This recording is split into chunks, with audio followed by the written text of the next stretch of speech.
Bismillahirrahmanirrahim. Assalamualaikum warahmatullahi wabarakatuh. Alhamdulillahirabbil alamin wassalatu wassalamu ala asyrafil anbiya'i wal mursalin wa ala alihi wa sahbihi ajma'in. Allahumma aftah alaina hikmataka wanshur alaina min khazaini rahmatika ya arhamar rahimin. Rabbi shrah li sadri wa yassir li amri wahlul 'uqdatam min lisani yafqahu qawli. Alhamdulillah, pada minggu ini kita akan belajar tajuk tentang akhlak Islamiah. Okay, sebelum ustazah berikan tajuk, tajuk pembelajaran kita pada hari ini, ustazah nak awak semua tengok video yang akan ustazah tayangkan. Okey, tengok dan cuba catat isi-isi penting.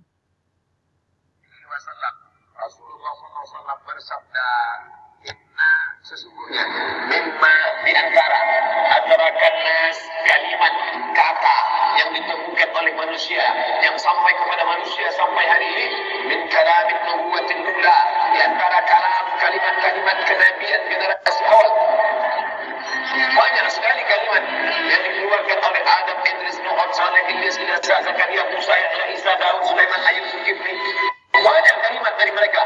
Tapi di antara kalimat-kalimat itu ada yang musnah, ada yang hilang. Di antara kalimat yang tetap kekal dari kenabian sejak zaman dulu sampai ke Nabi Muhammad SAW, turun kepada sahabat, turun kepada tabi'in, turun kepada tabi'in, turun kepada kita sekarang sampai dihadapkan pada hari ini. Inna mimma adrakan nasu min kalamin nubuwatil ula, di antara kalam kata-kata yang ada sejak zaman Nabi-Nabi dulu sampai sekarang. Apa bunyi kalimatnya? Ini kalimatnya pendek, singkat, tapi maknanya luar biasa. Apa dia kalimatnya? Idza lam tastahi fasna nasyita. Idza lam tastahi, kalau engkau tidak ada rasa malu, fasna nasyita, lakukanlah apa yang kau mau. Kalau tidak ada rasa malu, lakukan apa yang kau mau. Kalau tidak ada rasa segan, tidak ada rasa sungkan, maka sesuka hatimu sajalah berbuat apapun yang kau mau, yang kau suka di atas muka bumi Allah Subhanahu wa ta'ala. Apa inti pelajaran daripada hadis ini? Bahawa tanda orang mengikuti risalah kenabian ada rasa malu. Ini yang tidak ada sekarang. Kalau tidak punya malu lagi, ada malunya, tapi malunya tidak benar. Kamu kenapa belum pakai jilbab? Kenapa belum pakai hijab? Kenapa belum pakai cadar? Kenapa belum menutup aurat? Malu mau masih gadis, ntar kalau mau mati aja. Ini al-haya al-mazmum. Ini malu yang tercela. Ini bukan malu. Ini apa namanya? Enggak tahu malu. Anak-anak muda, kalian kok belum ke masjid? Kenapa belum hijrah? Kenapa belum membuat komunitas? Kenapa belum pindah dari yang tidak benar kepada yang benar? Kenapa belum pindah dari yang batil kepada yang betul? Malu Pak Ustaz, masih muda kok. Nah, masih muda ni ya, gaya-gaya dulu lah. Bukan malu. Ini tidak benar. Oleh sebab itu maksud dengan malu itu apa? Malu umur panjang tapi belum ibadah. Malu lama hidup tapi enggak pernah ngajak orang buat baik. Malu dekat masjid tapi enggak pernah ke masjid. Malu sudah tua tapi enggak bisa baca Quran. Malu punya anak banyak tapi enggak ada yang soleh dan solehah. Malu sudah banyak harta tapi tidak dipakai menolong Allah. Ada perasaan malu. Inilah malu yang benar. Itu bukan di dalam hati. Al-iman, iman itu seperti pohon kayu, akarnya mengguncang ke tanah, ujungnya sampai mencakar ke langit. Iman cabangnya bid'un wa sab'una syu'bah, 73 sampai 79 cabang. Kalau ibaratkan iman itu seperti pohon kayu, akar tunggal mengguncang ke tanah, cabang-cabangnya mencakar langit, cabangnya ada 73 sampai 79. A'laha, yang paling tinggi, la ilaha illallah. Yang paling rendah, imatatul adha anit tariq, membuang sesuatu yang mengganggu di jalan. Batu, paku, segala macam. Lalu kemudian wal haya'u syu'batun minal iman, dan malu adalah salah satu cabang daripada cabang-cabang iman. Coba lihat bagaimana Nabi SAW menyebutkan malu. Banyak cabangnya, tapi kenapa yang disebut cuma 3? Yang paling tinggi, yang paling rendah, ada salah satunya. Penyebutan murid saya banyak, murid kamu banyak, murid saya banyak Pak Ustaz. Tapi yang saya ingat, yang paling bandel, yang paling baik, ada satu lagi yang penting. Begitu juga dengan iman. Yang paling tinggi, la ilaha illallah. Yang paling rendah, membuang batu di jalan tanpa salah. Ada anak muda, hari libur, hari Ahad, dia bawa itu makan kursi berada di interview. Kenapa bro? Cari paku. Kenapa? Banyak ban orang kempes. Yang nyebar paku siapa? Tahu sendiri. Tambal kan? Amal luar biasa.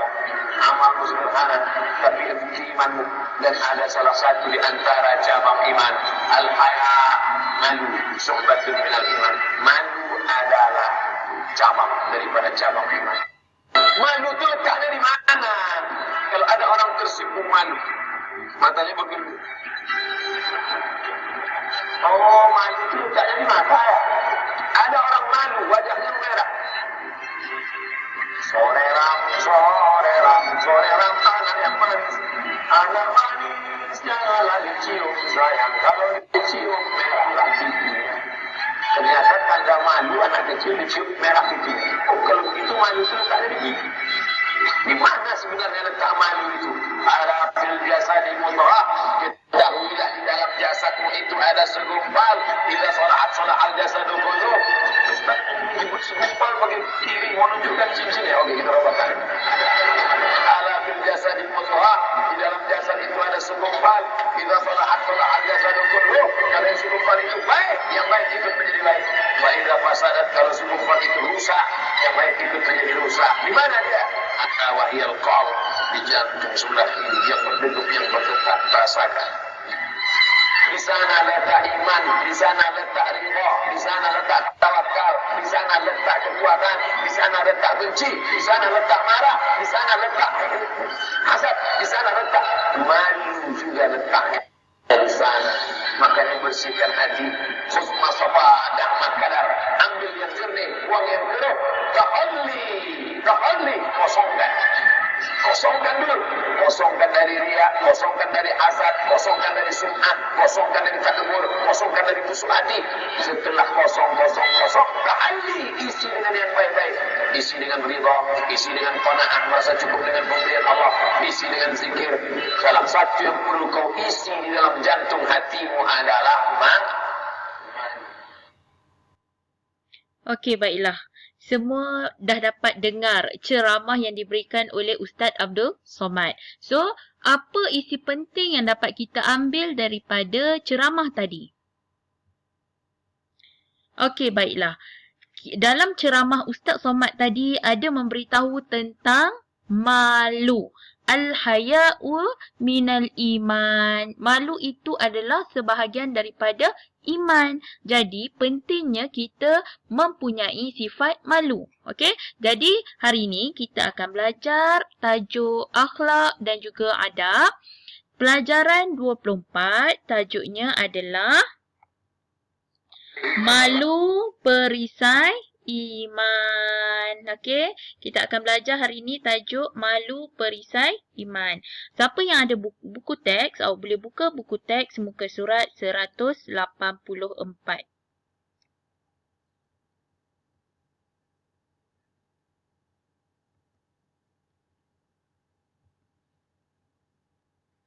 Okey, untuk hari ini kita akan tengok dulu objektif pembelajaran. Yang pertama, Ustazah Nah, awak dapat menyatakan pengertian malu. Yang kedua, pelajar dapat mengetahui dalil nakli berkaitan dengan malu. Yang ketiga, pelajar dapat menyatakan sifat malu yang dituntut dan yang dilarang. Yang keempat, dapat menjelaskan kepentingan sifat malu. Dan yang kelima, pelajar dapat menyatakan akibat tidak mengamalkan sifat malu. Okay, ini adalah objektif pembelajaran kita. So, Ustazah Nah, bila habis je kita belajar tajuk ni, semua kelima-lima objektif ni awak kena tahu. Okey, video lagi Ustazah nak awak bagi perhatian dan cuba tengok isi-isi penting ataupun pengajaran yang kita dapat ambil daripada video yang akan Ustazah tayangkan ini.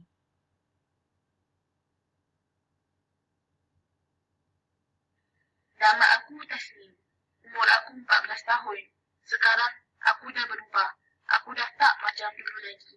Ramai orang tak suka aku dulu sebab dia orang kata aku tak malu. Yelah, aku budak sekolah agama.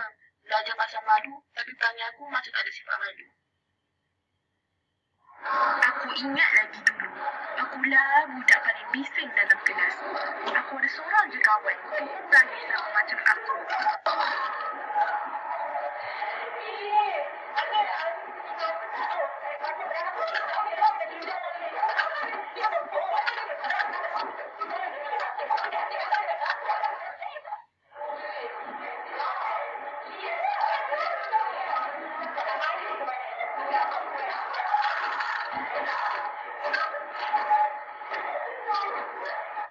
Dulu, aku malu dengan mak aku sebab dia miskin, kerja pun tak seberapa.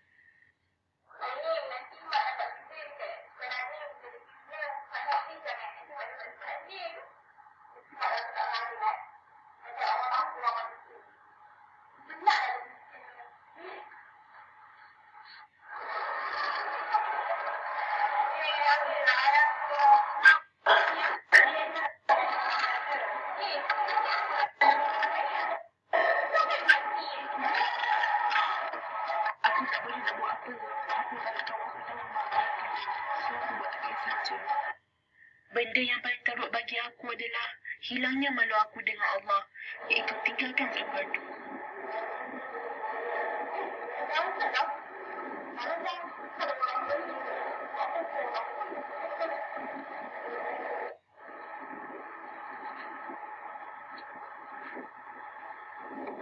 Saya ingat pula dulu-dulu, aku pun macam tu juga.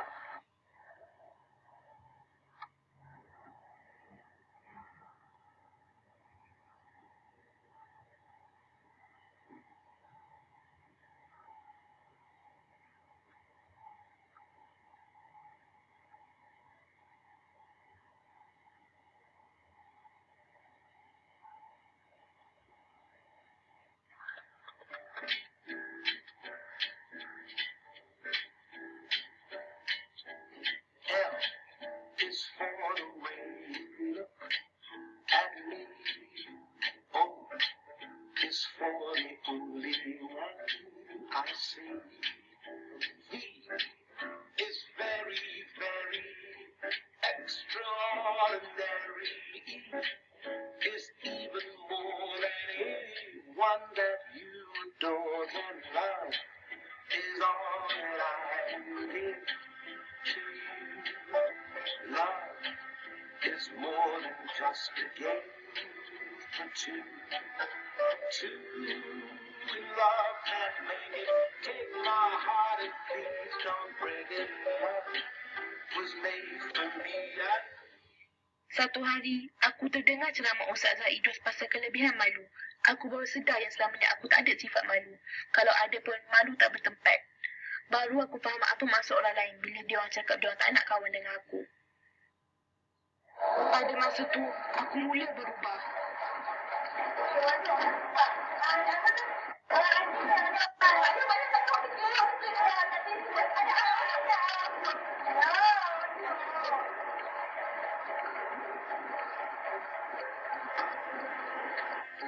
Aku mula hormat pada ibuku dan tidak malu mengakui dia miskin.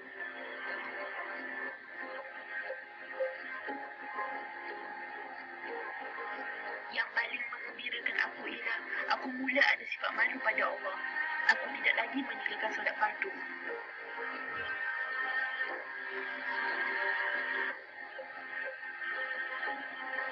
Cakap pasal perfect, aku dah break up dah pun. Aku mula ada kawan. Kalau macam sebelum ni, semua nak elak kawan dengan aku.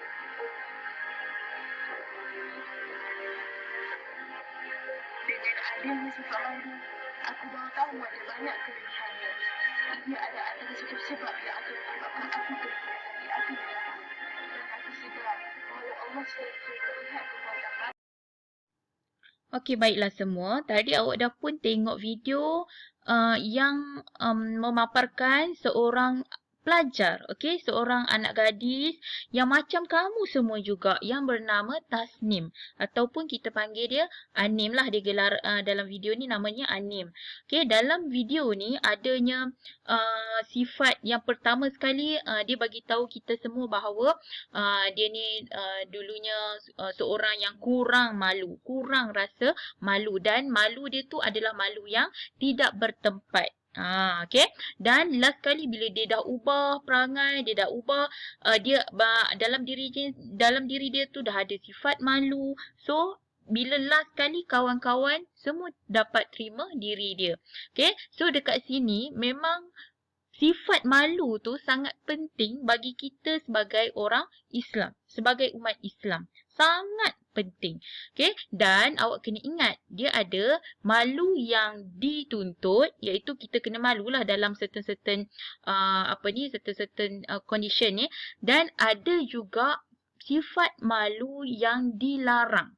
Macam contoh dalam video Anim tadi, apa sifat malu yang dilarang?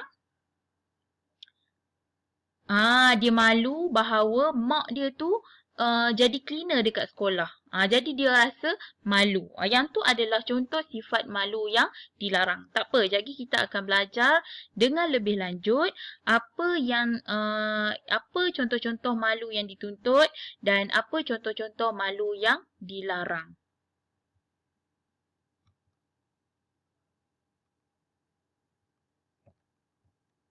Okey, kita tengok yang pertama sekali adalah pengertian malu.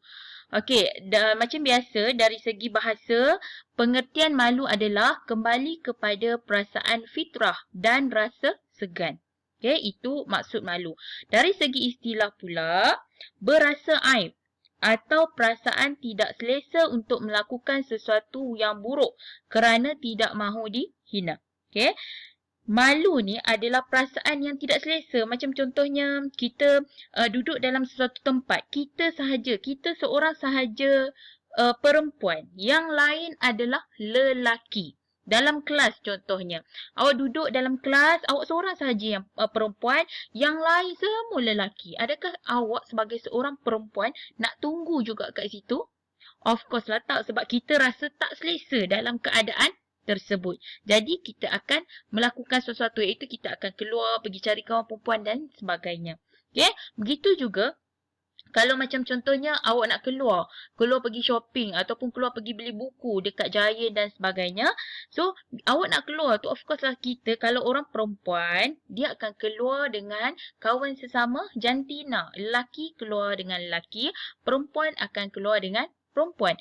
Tapi sekiranya awak lebih selesa keluar dengan kawan yang berlainan jantina, maksudnya awak perempuan, awak keluar dengan lelaki, tak ada langsung kawan perempuan yang lain, maka kat situ awak kena check balik diri awak, adakah awak sebagai anak dara, sebagai gadis, masihkah ada sifat malu.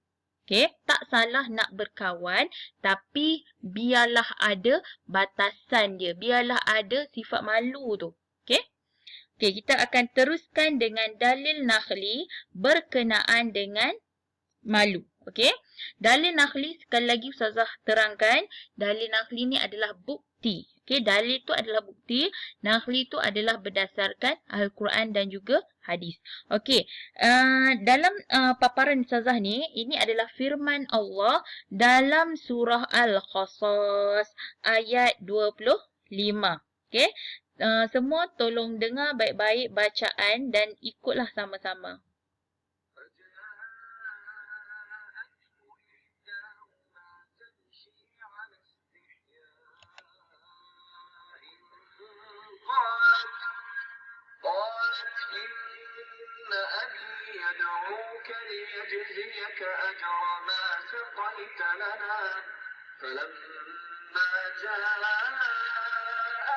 وقص عليه القصص قال لا تخف نجوت من القوم الظالمين. Okey, Ustazah akan play sekali lagi sebab tadi Ustazah lupa nak naikkan volume. So, tolong dengar dan juga ikut sama-sama. A'udzubillahi minasyaitonirrajim. Bismillahirrahmanirrahim. فجاءته إحداهما تمشي على استحياء قالت إن أبي يدعوك ليجزيك أجر ما سقيت لنا فلما جاءه وقص عليه القصص قال لا تخف نجوت من القوم الظالمين. Okey, maksudnya kemudian salah seorang dari perempuan dua beradik itu datang mendapatkannya dengan berjalan dalam keadaan tersipu-sipu sambil berkata, sebenarnya bapaku menjemputmu untuk membalas budimu, memberi minum binatang ternak kami. Maka ketika Musa datang mendapatkannya dan menceritakan kepadanya kisah-kisah kejadian yang berlaku mengenai dirinya, berkatalah orang tua itu kepadanya, janganlah engkau bimbang, engkau telah selamat daripada kaum yang zalim itu. Nampak tak? Kalau kita sebagai seorang perempuan, apabila kita nak bertemu, nak berjumpa dengan seorang lelaki yang bukan mahram kita, maka kita kena ada perasaan malu untuk bercakap dengan lelaki tersebut. Okay?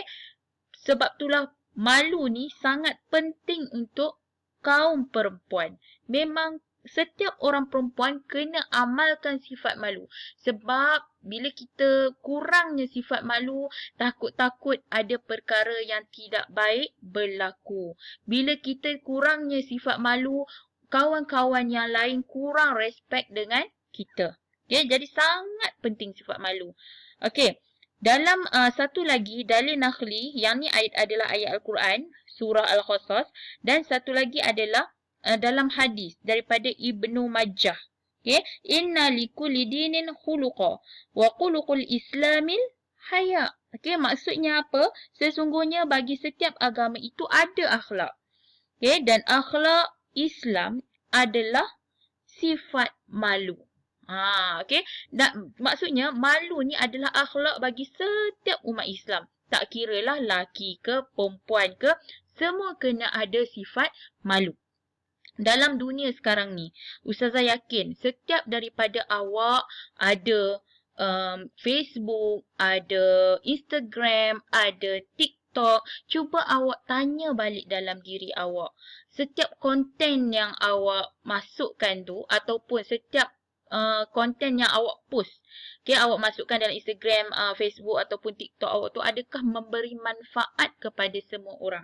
Okay, adakah awak menjaga diri awak? Okay, adakah setiap konten tu ada mesti kena ada sifat malu kita sebagai umat Islam, tak kiralah lelaki ataupun perempuan. Okay, kena ada sifat malu. Jangan terlalu, orang kata, terlalu outspoken. Orang kata terlalu, menunjuk-nunjuk sehingga tak adanya sifat malu. Okay? Bukannya Ustazah kata tak boleh ada TikTok, tak boleh ada Facebook, tak boleh ada Instagram. Tak. Okay? Boleh. Kamu boleh buat semua tu. Kamu boleh ada laman media sosial macam tu. Tak ada masalah. Cumanya kita kena check balik. Adakah kita buat Instagram, YouTube, bagai tu, adakah memberi manfaat kepada semua orang? Dan adakah kita jaga maruah diri kita? Yang tu kena tanya balik dalam diri masing-masing. Okay? Kadang-kadang bila kita terlalu post dekat Facebook ke Instagram ke dan sebagainya, kita terlalu post, kadang-kadang orang pun rasa kurang senang dengan kita. Sampaikan perkara dalam kain pun kita nak post. Faham kan perkara dalam kain? Macam contohnya kita ada masalah, awak ada masalah dengan kawan, awak bergaduh dengan kawan, awak bergaduh dengan pakwa dan sebagainya. Kadang-kadang awak post je dalam tu. Masalah-masalah dan sebagainya. Jadi orang lain pun kadang-kadang kurang senang. Kurang senang dengan post kita. Jadi cuba kita ubah, kita post benda-benda yang positif, yang boleh orang lain ambil pengajaran. Okey? Boleh ya? Lepas ni kena betulkan lah. Sebab kita dah belajar, memang dalam Islam sangat pentingkan sifat malu. So, awak kena buat. Okey? Okey, kita tengok contoh sifat malu yang dituntut dan contoh sifat malu yang dilarang. Okey, kita tengok dulu sifat malu yang dituntut. Okey, yang pertama, sifat malu yang pertama adalah malu melakukan perkara maksiat dan juga haram. Okey, kita perlulah sebagai orang lelaki ke perempuan ke sama je. Kalau perkara yang melibatkan maksiat dan juga haram, kita perlu ada rasa malu. Contoh, okey, contoh, ada kawan yang berlainan jantina ajak awak keluar. So, awak sebagai seorang perempuan ataupun awak sebagai seorang lelaki perlu ada sifat malu. So kalau diajak keluar, cuba tolak dengan cara yang baik. Cakaplah mak tak bagi ke ataupun ada kerja lain yang nak kena buat. Memang sangat-sangat penting ini. Okay, janganlah bila ada lelaki ajak kita keluar, kita pun rasa seronoknya nak keluar, nak berdating. Tak ada. Tolong ada sifat malu dalam diri masing-masing. Dan juga malu untuk melakukan perkara yang haram. Contohnya tadi dalam video Tasnim tu. Perkara haram dia apa? Dia berpegangan tangan dengan pakwa dia. Dengan orang yang berlainan jantina dan bukan mahram dia. Maka bila berpegangan tangan, itu adalah benda yang haram. Ataupun keluar berdating, itu adalah benda yang haram. Maka kita kena ada sifat malu tersebut. Kita jangan cuba-cuba untuk bagi orang yang berlainan jantina senang-senang aja nak touch and go kita. Faham kan? Touch and go kan? Jadi awak kena take note lah benda ni. Yang kedua adalah malu melanggar perintah Allah. Macam contohnya, kita tahu perintah Allah. Allah minta kita untuk solat fardu kan. Jadi bila kita tak solat, kita kena ada rasa malu. Begitu juga dengan puasa di bulan Ramadan pun perintah Allah. Maka bila kita tak puasa, kita kena ada rasa malu. Sebab bila kita ada rasa malu, so kita akan berpuasa, kita akan solat. Faham tak? Sama juga dengan menutup aurat. Bila kita tahu, okey, dalam Islam, orang perempuan dan juga lelaki memang wajib menutup aurat. Okey? Orang perempuan tu lagilah Allah tekankan. Sebab apa? Sebab perempuan ni daripada atas sampai ke bawah kena tutup aurat dengan sempurna. So bila dalam Islam mewajibkan kita menutup aurat, sekiranya kita tak tutup aurat, kita kena ada rasa malu. Dan sifat malu tu adalah malu yang dituntut. So bila kita ada sifat malu, maka kita akan menutup aurat. Okey? Yang keempat adalah malu meninggalkan perkara sunat. Tahu kan perkara sunat ni apa? Contohnya solat sunat, berpuasa sunat, bersedekah, baca Quran dan sebagainya. So bila kita ada sifat malu untuk meninggalkan perkara sunat, insya-Allah lah kehidupan kita akan lebih baik. Kehidupan kita akan disayangi oleh semua orang, oleh kawan-kawan dan sebagainya. Okey, sebab apa? Sebab kita malu untuk meninggalkan perkara sunat. Kita sentiasa baca Quran, ibu bapa tengok kita dah rasa sejuk, tenang. Okey, kita selalu tolong adik-beradik kita melakukan kerja sekolah dan sebagainya. Tu pun dapat orang lain pun akan turut sayang dekat kita sebab kita saling membantu. Okey? So, janganlah tinggal perkara sunat. Okey? Seterusnya yang sebelah kanan ni adalah sifat malu yang dilarang. Okay. Yang pertama adalah malu belajar. Ustazah minta awak bacakan ayat hafazan contohnya. Awak cakap tak naklah Ustazah, malu. Malu orang lain dengar suara saya baca ayat hafazan. Dalam belajar awak tak boleh malu. Kalau awak nak berjaya pun awak tak boleh ada sifat malu. Okay. Sebab ini adalah malu yang dilarang. Yang kedua adalah malu melakukan perintah Allah. Allah suruh dia solat. Malulah Ustazah. Allah suruh dia tutup aurat. Tak nak, malu. Tak boleh. Yang tu adalah malu yang dilarang. Dan yang ketiga adalah malu untuk melakukan kebaikan. Yang ni juga adalah malu yang dilarang. Macam contohnya, ibu awak minta awak pergi kedai. Tak boleh lah, malu. Yang tu adalah malu yang dilarang. Faham tak? So, awak kena bezakan di antara malu yang dituntut dan malu yang dilarang. Okey, seterusnya kita akan teruskan dengan contoh malu yang dilarang. Okey, kita akan sambung yang tadi juga. Okey, contoh malu yang dilarang yang pertama adalah malu berada di hadapan kelas. Macam contohnya cikgu minta awak ke depan untuk membentangkan ataupun menceritakan ataupun memberi penerangan tentang sesuatu topik kepada kawan-kawan yang lain. So, awak kena berani. Yang ni memang adalah, kalau awak malu juga, ini adalah malu yang dilarang. Okey, nak belajar tak boleh malu. Sama juga macam sekarang ni, Ustazah tanya, ada tak apa-apa soalan nak tanya? So, kalau sekiranya awak ada apa-apa pertanyaan, tanya. Jangan duk pendam. Malulah Ustazah nak tanya. Jangan. Untuk belajar, bab-bab tentang belajar, jangan malu. Okey. Yang kedua adalah malu berada di majlis ilmu. Apa maksud majlis ilmu ni? Maksudnya kamu berada dalam kelas. Kamu buka video yang Ustazah dah buat ni. Sekiranya ada perasaan malu, kena buang jauh-jauh. Itu adalah malu yang dilarang. Okay, kita belajar untuk bekalkan diri kita dengan ilmu dunia dan juga akhirat.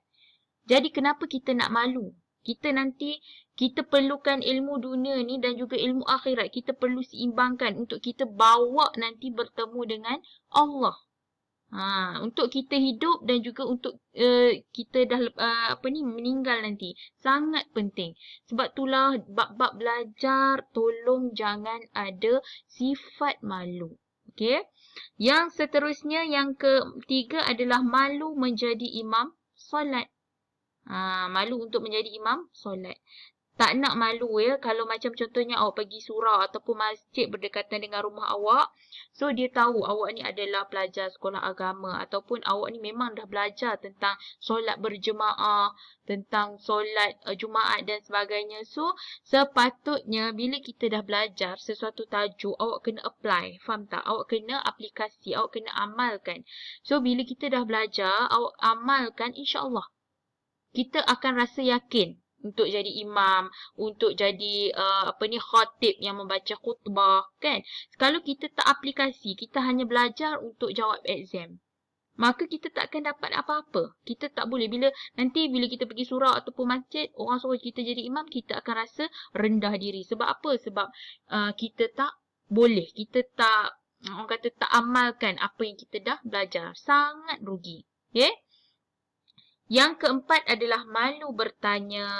Tadi saya dah bagi contoh dah. So, lepas ni, awak kena buang sifat malu. Kalau ada yang tak faham ataupun ada yang awak confused dan sebagainya, awak boleh terus bertanya. Tak kiralah apa-apa subjek sekalipun, awak boleh bertanya. Jangan malu. Okay? Okay, seterusnya, kita tengok kepentingan sifat malu. Penting ke sifat malu ni? Wajib ke ada sifat malu dalam diri kita? Jawapannya yes. Okey, jawapannya yes, sangat wajib dalam diri setiap insan ni, dalam diri kita sebagai umat Islam, tak kira lelaki dan perempuan, perlu ataupun wajib ada sifat malu. Okey, kita tengok apa kepentingan sifat malu. Yang pertama, malu melakukan maksiat kerana takutkan Allah. Kita tahu kita ni adalah seorang hamba, yang menciptakan kita adalah Allah. Bila kita sedar bahawa kita ni ada Allah yang ciptakan, kita ni last kali pun, akhir nanti pun kita akan menuju ke negeri akhirat, maka kita akan takut untuk melakukan sebarang kemungkaran. Okay, kita akan takut untuk melakukan maksiat. Kita akan takut untuk melakukan perkara yang haram sebab kita takutkan Allah. Okay, sebab itulah sangat penting adanya sifat malu. Yang kedua, sebagai benteng keimanan kita. Okay, sebab kita tahu malu itu adalah sebahagian daripada iman. Jadi bila kita ada rasa malu, maka dia adalah benteng keimanan kita. Dia akan menguatkan lagi keimanan dalam diri kita sekiranya kita ada sifat malu. Okay. Yang ketiga, mengharapkan redha Allah. Sebab kita malu untuk buat benda jahat, kita malu untuk melakukan kemungkaran. So, bila kita adanya perasaan malu tersebut, maka daripada tu kita akan mengharapkan keredaan daripada Allah lah. Apa saja kita buat dalam atas muka bumi ni, dalam dunia ni, hanyalah untuk mendapatkan keredaan Allah. Walaupun awak fikir, oh sekarang ni saya baru 14 tahun. Saya masa sekarang ni masa untuk enjoy. Awak boleh cakap macam tu.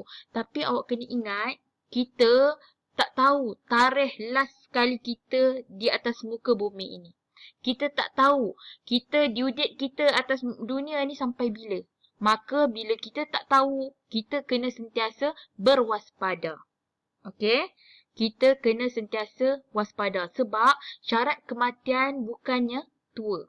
Okey? Syarat kematian, syarat untuk mati, bukannya syarat dia tunggu tua baru nak mati. Okey? Jadi, kena alert lah benda tu. Okey, seterusnya menyerlahkan kecintaan akhlak dan juga kemuliaan insan. Okey? Yang terakhir adalah terhindar daripada melakukan maksiat. Sebab itulah Ustazah nak sangat dalam diri masing-masing kena ada sifat malu. Okey, wajib ada sifat malu. Biarlah orang nak kata kita ni apa pun, tapi kita tahu diri kita. Okey, kalau kita nak bergaul, nak bersembang dengan lelaki pun mesti ada batasan dia. Okay, kalau nak elak daripada fitnah, kita kena panggil 2-3 orang kawan perempuan untuk kita bercakap dengan lelaki itu. Panggil teman kita untuk bercakap dengan lelaki tersebut. Janganlah kita ni, kita seorang-seorang je pergi bercakap dengan lelaki tu. Lelaki tu pula seorang-seorang dia. Tak boleh. Yang tu akan mengundang fitnah pula. Okay, mata-mata yang memandang akan fitnah kita macam-macam. Sedangkan kita tahu, kita tak ada buat apa-apa pun. Just nak pinjam buku je. Kan? Okay, jadi kena pandai jaga diri lah. Okay, seterusnya kita tengok akibat tidak mengamalkan sifat malu. Apa akibat dia? Okay, yang pertama atas sekali itu adalah susah mengingati dan juga mengikut ajaran guru. Sebab apa? Sebab tak adanya sifat malu. Bila tak adanya sifat malu, kita sentiasa buat maksiat. Bila kita buat maksiat ni, kita semua tahu ilmu susah nak masuk. Kita nak hafal ayat hafazan ataupun nak hafal fakta-fakta penting pun susah nak ingat. Okay, sebab kita tak ada sifat malu. Okay. Yang kedua, berdosa dan juga mendapat kemurkaan Allah. Kita tahu Allah dalam Islam pun sarankan kita untuk adanya sifat malu dalam diri. Jadi bila kita tak malu, maka kita akan berdosa lah. Bila kita tak malu tu, kita akan buat macam-macam kemungkaran. Contohnya kita akan keluar berdua-duaan antara lelaki perempuan, berpegangan tangan antara lelaki dan perempuan. Lagi buat apa lagi? Kita akan melakukan kemungkaran seperti merompak, mencuri, memfitnah, mengumpat dan sebagainya. So benda-benda tu adalah perkara-perkara yang mendapat kemukaan Allah dan berdosa. Okay, kita nak himpun, ingat ya, tujuan kita hidup di atas dunia ni, kita nak himpun sebanyak mungkin pahala. Okay, untuk kita bawa berjumpa dengan Allah nanti. Jadi, tolong elakkan benda-benda yang boleh membawa dosa ni. So, untuk nak elak macam mana? Adanya sifat malu. Kena ada juga sifat malu. Okay, seterusnya, ilmu yang dipelajari tidak membawa kebaikan kepada diri. Macam contohnya sekarang ni lah, kita belajar tentang malu. Okay, sifat malu. Okay, tapi sekiranya seseorang tu tak ada pun sifat malu dalam diri dia, dia kata, alah, buat apa belajar benda-benda macam ni? Semua ni benda ni basic lah. Semua orang tahu. Tak payah belajar. So, apa yang Ustazah sampaikan, apa yang awak belajar, tak akan membawa apa-apa kebaikan kepada diri awak. Sebab awak ingat, awak sahaja yang betul. Kan? Kenapa nak kena tegur? Lubang kubur masing-masing. Kan? Yang tu istilah tu tolong buang jauh-jauh. Okay? Tak pun awak ni suka post macam-macam dekat Facebook, dekat Instagram, dekat TikTok. Awak suka buat macam-macam kan? Sampaikan awak buka aib awak sendiri, buka aib kawan-kawan awak. Bila orang tegur, post yang benda baik apa semua, awak akan melenting. Okay, awak kata ini Instagram awak. So ikut suka hati awak lah kan, nak buat apa pun, nak post apa-apa. Yang kau dengki ni kenapa? Yang tu kena elakkan. Perkataan macam tu bila orang tegur kita, kita kena muhasabah dan cuba berbetulkan keadaan. Okay? Seterusnya, mudah terpengaruh dengan unsur-unsur yang negatif. Bila tak adanya sifat malu, kawan ajak pergi kelab malam, pergi. Kawan ajak melepak, melepak. Kawan ajak lompat pagar, ponten kelas, buat. Kan? Sebab tiadanya sifat malu. Okay? Maka mudah terpengaruh dengan unsur-unsur yang negatif. Okay, last kali, dipandang hina oleh guru dan juga rakan. Okay, kita tak nak lah. Kita ni kalau boleh kita nak jaga nama baik keluarga. Kita nak jadi pelajar yang disayangi. Pelajar yang orang kata cemerlang, berjaya dunia dan akhirat. So, kita memang wajib kena ada sifat malu. Okay. Next, sifat malu yang boleh kita amalkan dalam kehidupan. Cuba tengok apa sifat malu yang boleh kita amalkan. Okay, yang pertama. Malu tidak bersyukur dengan nikmat yang Allah berikan kepada kita. Apa nikmat? Cuba awak tengok dekat sekeliling awak. Apa nikmat yang Allah dah beri dekat kita semua? Okey, yang pertama Allah dah bagi kepada kita ni anggota badan yang lengkap, panca indera yang lengkap. Tak ada satu pun cacat cela yang Allah bagi dekat kita, betul tak? Yang tu kita kena syukur dulu. Kemudian Allah juga anugerahkan kepada kita ibu bapa yang memahami, yang selalu ikut cakap kita. Kita nak apa, diorang tak pernah pun bantah. Diorang beli je kan. Jadi kita kena bersyukur dengan nikmat yang Allah bagi tersebut. Sama juga Allah bagi kita tangan. Allah bagi kita mulut. Allah bagi kita mata. Untuk apa? Untuk kita belajar bersungguh-sungguh. Supaya nanti kita dah besar, kita dah berjaya, kita dapat kerja yang baik. Itu juga kadang-kadang kita terlepas pandang. Okay? Semua tu kita kena bersyukur. Okay? Yang kedua adalah malu tidak mendengar kata guru. Guru bagi nasihat. Guru bagi tunjuk ajar. So, kita tak nak dengar. So, bila kita tak nak dengar tu, kita kena cepat-cepat. Malunya aku tak nak dengar cakap ustazah. Malunya aku tak nak dengar cakap cikgu kan. So, kena ada perasaan malu. Yang ketiga, malu mencintai insan melebihi cintakan Allah dan juga Rasul. Okay? Yang ni memang fitrah kita sebagai manusia, nak saling sayang menyayangi, nak saling cinta mencintai, betul tak? Jadi bila kita ada perasaan tersebut, tak salah sebenarnya, sebab itu semua adalah fitrah kita sebagai umat Islam. Maka bila kita ada perasaan tersebut, kita janganlah sehingga kita sayang seseorang tu, janganlah sehingga melebihi cinta kita terhadap Allah dan juga Rasul. Okey, jangan melampaui batas. Okey, janganlah cakap, aku tak boleh hidup lah kalau kau tak ada. Aku tak boleh hidup lah kalau kau clash dengan aku. Jangan adanya perasaan sampai ke tahap macam tu. Awak masih belajar. Kalau kata awak ada kawan lelaki pun, jangan sampai melampaui batas sehingga awak lebih-lebihkan cinta lelaki tersebut ataupun perempuan tersebut sehingga melebihi cintanya awak kepada Allah dan juga Rasul. Begitu juga, janganlah awak sampai mencintai seseorang sehinggakan awak melebihi cinta kepada kedua-dua ibu bapa awak. Mereka yang melahirkan awak. Mereka yang membesarkan awak. Jangan bila dah besar, awak bagi macam-macam alasan. Faham tak? Awak lari keluar daripada rumah. Konon cinta terhalang lah, apalah. Okay? Tolong kena ada sifat malu tu. Faham ya? Okay. Seterusnya, sifat malu yang boleh kita amalkan dalam kehidupan adalah malu bergaul bebas antara lelaki dan juga perempuan. Kita kena ingat, di antara lelaki dan perempuan ada batasannya. Okay, jangan terlalu bebas bergaul. Walaupun awak duduk sebelah sahaja, satu kampung ataupun satu taman. rumah dengan lelaki tu pula satu kelas dengan awak ataupun satu sekolah. Tapi itu bukannya tiket untuk awak keluar selalu dengan lelaki tu ataupun awak berdating petang-petang. Itu bukannya tiket untuk awak melakukan maksiat.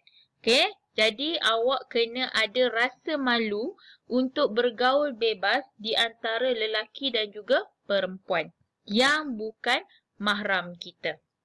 Okey? Maksudnya yang bukan mahram ni maksudnya yang kita boleh kahwin dengan dia lah.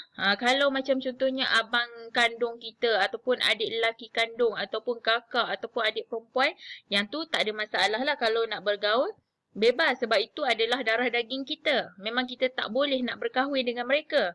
Okey? Tapi kalau untuk lelaki luar ataupun perempuan luar yang bukan ada pertalian darah dengan kita, maka kita kena ada had dan juga batasannya. Okey, seterusnya. Malu untuk ejek, mengejek. Cuba cek dalam diri awak. Okey, cuba cek dalam diri masing-masing. Adakah kita ni suka ejek, mengejek kawan? Suka memerli kawan? Adakah kita dalam kategori yang tu? Okey, kalau katakan kita sebelum ni pernah ejek kawan, tak kiralah kita ejek nama bapak dia ke, ataupun pekerjaan dia ke, ataupun kita ejek nama kawan kita sekalipun, kita kena, lepas ni, awak kena berubah. Kena ada rasa malu untuk kita nak ejek kawan. Okay? Sebab, apa hak kita nak ejek kawan? Apa kita punya kelebihan sampaikan kita nak memperlekehkan kawan, kita nak ejek kawan. Tambah-tambah lagi kalau ejekan tu adalah menghina. Menghina dia punya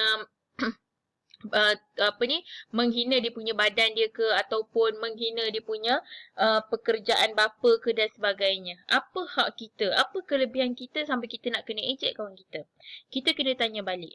Setiap kita ni manusia ni, kita semua adalah Allah yang ciptakan kita. Allah yang jadikan kita. Hidung macam mana, mulut macam mana, mata macam mana, telinga macam mana, tangan, kaki semua macam mana. Itu semua adalah anugerah Allah.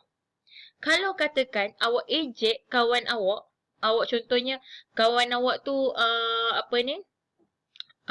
tangan dia. Tangan dia tak cukup ke kan, ataupun mata dia sepek ke kan. Tiba-tiba awak ejek dia. Sepek, mata sepek. Okey, itu seolah-olah awak telah menghina ciptaan Allah. Siapa kita kalau kita nak bandingkan dengan Allah? Siapa kita? Kita ni adalah taraf hamba. Kenapa kita sampai nak menghina ciptaan pencipta kita? Faham tak? Okay, jadi lepas ni tolong sangat-sangat. Kalau awak ni selalu suka ejek kawan, lepas ni tolong berhenti. Ingat pesan Ustazah, janganlah kita nak cuba-cuba untuk melawan ciptaan Allah. Faham tak? Allah cipta kita dengan sebaik-baik kejadian. Semua manusia cantik, semua manusia handsome. Allah cipta dengan sebaik-baiknya. Jangan sesekali kita cuba untuk menghina ciptaan Allah. Okay? Begitu juga kalau awak ejek pekerjaan kawan awak, pekerjaan ahli keluarga dia. Sama juga. Okay? Siapa yang memberikan rezeki seseorang tu? Siapa yang memberikan pekerjaan kepada seseorang tu? Daripada Allah juga sebenarnya. Okay? Kalau Allah tak izinkan, memang seseorang takkan bekerja. Walaupun pekerjaan dia tu hanyalah tukang sapu sampah, cleaner kan contohnya. Okay? Kita tak boleh ejek orang sesuka hati sebab dia cari rezeki yang halal. Okay? Allah sangat murka dengan orang yang suka ejek mengejek ni. Okay? Dan yang last sekali adalah malu bercakap kotor, malu bercakap benda-benda yang tak bermanfaat, yang tak berfaedah. Kena ada perasaan malu tu dalam diri kita. So, lepas ni, macam Ustazah dah pesan sebelum-sebelum ni pun, kalau katakan awak terkejut, awak terkejut lah kan, selalu kita terkejut, kita akan keluarlah perkataan yang kotor, perkataan yang tidak sepatutnya. So, lepas ni tolong ubah, Astaghfirullahalazim, Allahu Akbar, Ya Allah, Masya Allah. Bila awak keluarkan perkataan yang macam tu pun walaupun simple macam tu, awak dah pun dapat pahala. Daripada awak keluarkan perkataan yang tak sepatutnya. Faham ya? Lepas ni kena ubah. Tak ada orang lain pun yang boleh ubah diri awak. Melainkan awak sahaja. Tak, Jangan rasa rugi awak ubah ke arah kebaikan. Jangan rasa malu untuk berubah ke arah kebaikan. Okey? Okey, seterusnya ada apa-apa tak yang nak tanya, yang tak faham? Awak boleh terus sahaja tanya dalam grup ataupun komen dekat bawah ya. Okey, seterusnya ini adalah latihan untuk awak. Tolong buat dalam buku latihan. Okey, ini adalah arahan dia dan tulis setiap situasi di bawah tu. Okey, so awak kena labelkan A ataupun B. Okey, labelkan A ataupun B. Buat dalam buku latihan. Kemudian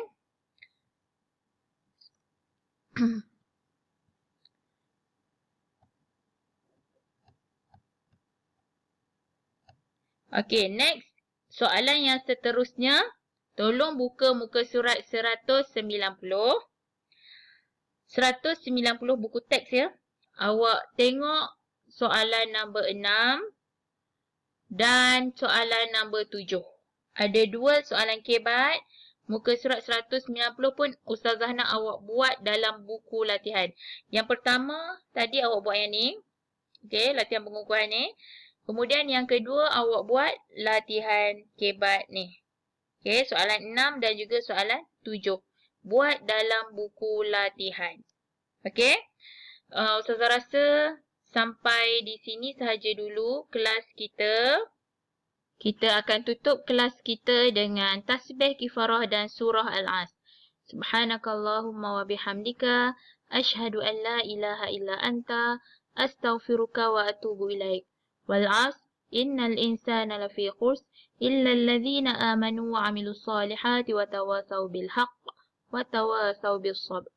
Okey semua, terima kasih. Assalamualaikum.